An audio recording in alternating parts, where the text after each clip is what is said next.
Évidemment, c'est des questions à propos de ce que vous venez d'apprendre, à propos du zazen, et de la posture, de la respiration, ou même de la relation entre le zazen et la vie quotidienne.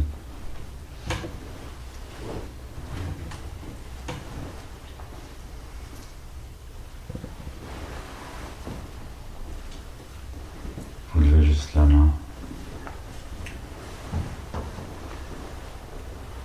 Oui.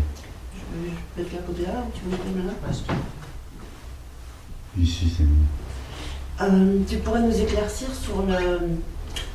Tu avais dit qu'il y avait un espace à en haut et en bas de la respiration, qu'il y avait deux cœurs à trouver, un truc dans ce style-là. Quand la respiration elle est circulaire et qu'on peut faire une apnée naturellement. J'étais bourré, non? Non, non, pas du tout. Même pas, je crois pas. Tu disais que quand la respiration... Non, il y a deux points importants. Mais ça fait appel à mes souvenirs de mon école de médecine chinoise. Et comme j'ai plus beaucoup de mémoire, c'est un peu difficile. Mais il y a plusieurs méridiens. Il y a des méridiens tout au long des bras, du tronc, des jambes, du dos. Mais le méridien le plus important, c'est celui qui est autour de la colonne vertébrale et de la tête. Et donc, et parmi ces méridiens, il y en a un qui s'appelle le Strong Mai, vous voyez mon super mémoire, et qui passe du sommet du crâne où il y a la fontanelle, cette fontanelle qui s'ouvre chez les bébés, elle est plus ou moins ouverte. Et il y a un autre point qui se trouve entre le sexe et l'anus, qui s'appelle, en français, on appelle ça le périnée, je crois. Et en chinois, c'est le point Wu-Yin, le point de la vie et de la mort. Pourquoi? Parce que c'est un point de contrôle de l'éjaculation, surtout chez les garçons. Et en général, on parle tout le temps des garçons, on parle pas peu des filles. Et donc, c'est un point qui sert à maîtriser la sexualité. C'est-à-dire qu'au lieu que l'énergie s'échappe dans le plaisir, elle est recyclée et on la fait tourner autour de ce point-là jusqu'au coccyx, jusqu'au rein,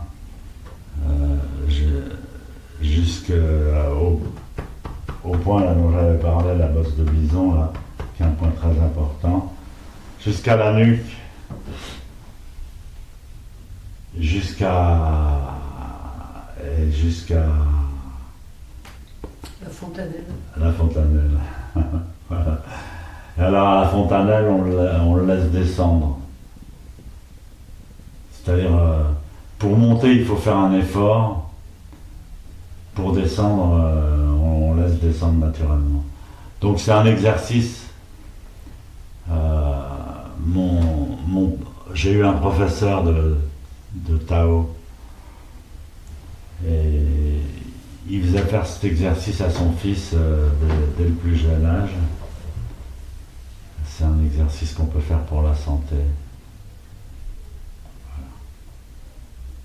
Et donc en zazen, c'est important parce qu'il y a le fondement de l'assise se passe sur ce point, sur le périnée, et la conscience sur le 7e chakra.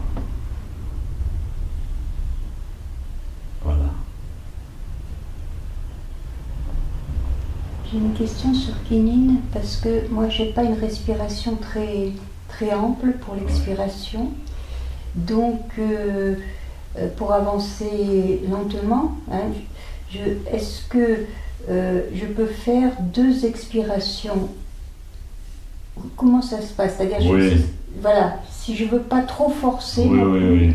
Comment peut le faire. faire pour que ça soit souple? On peut le faire, faut pas faire le côté extrême, ce qui consiste à passer 3 ou 4 respirations sans bouger. Mais disons on peut le gérer au niveau justement de l'énergie plus ou moins haute, parce que on sent l'énergie. Et quand on expire,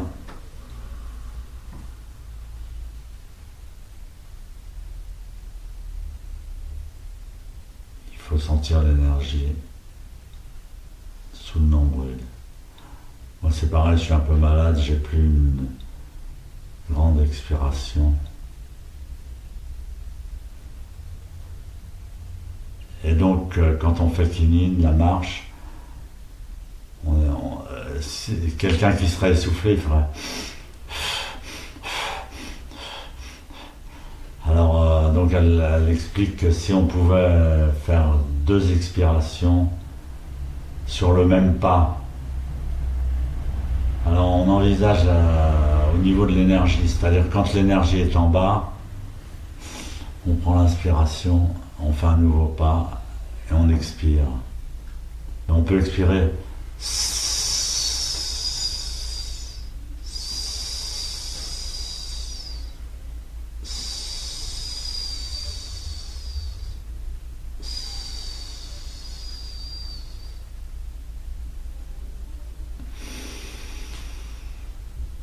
voilà.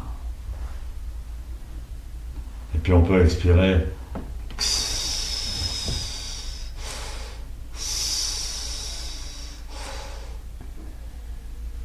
peut s'arranger quoi.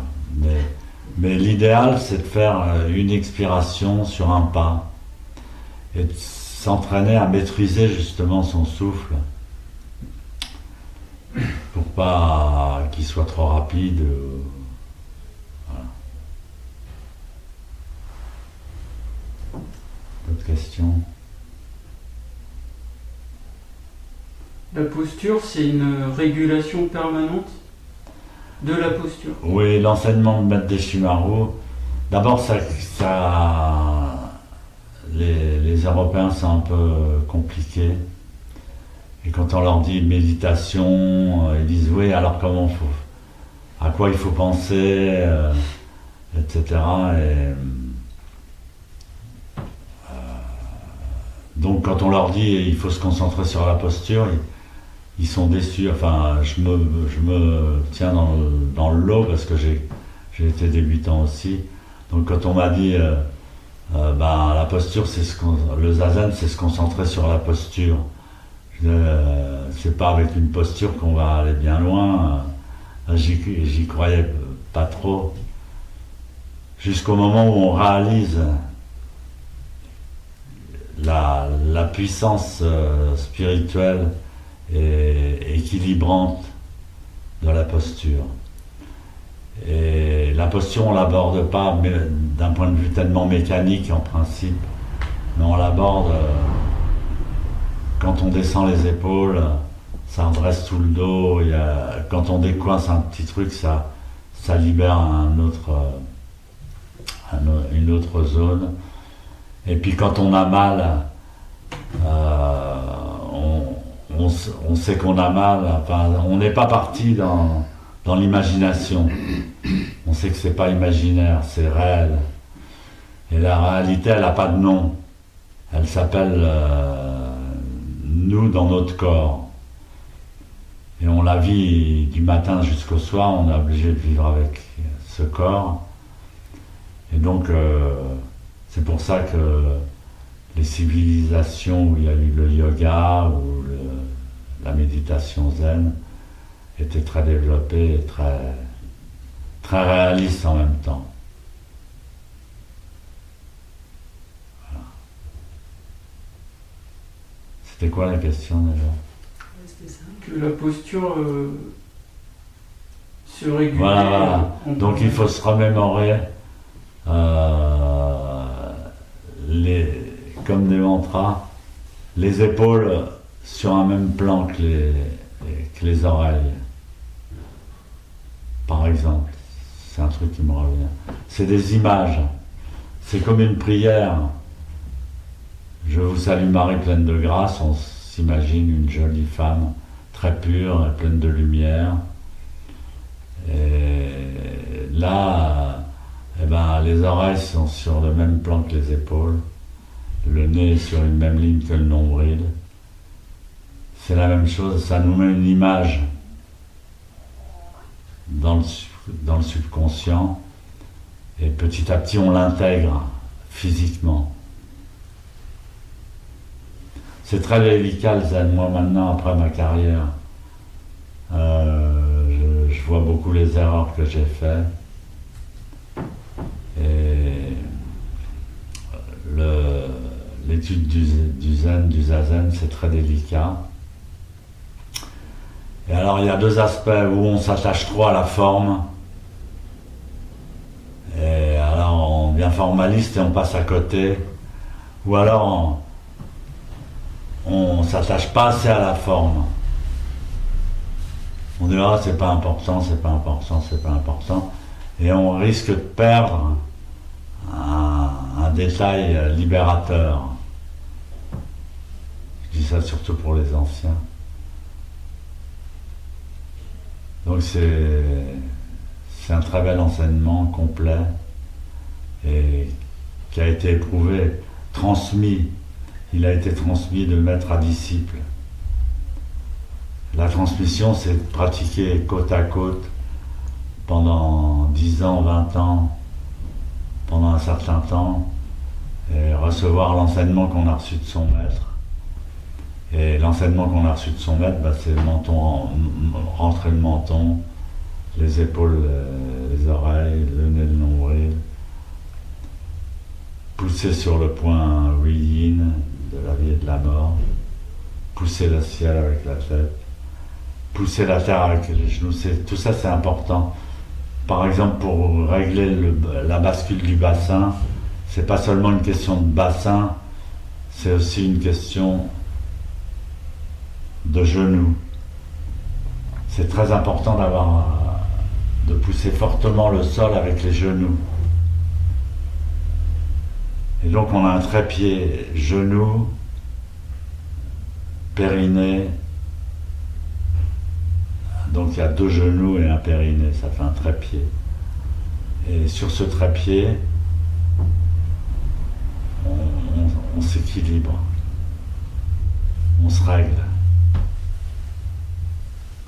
Une autre question?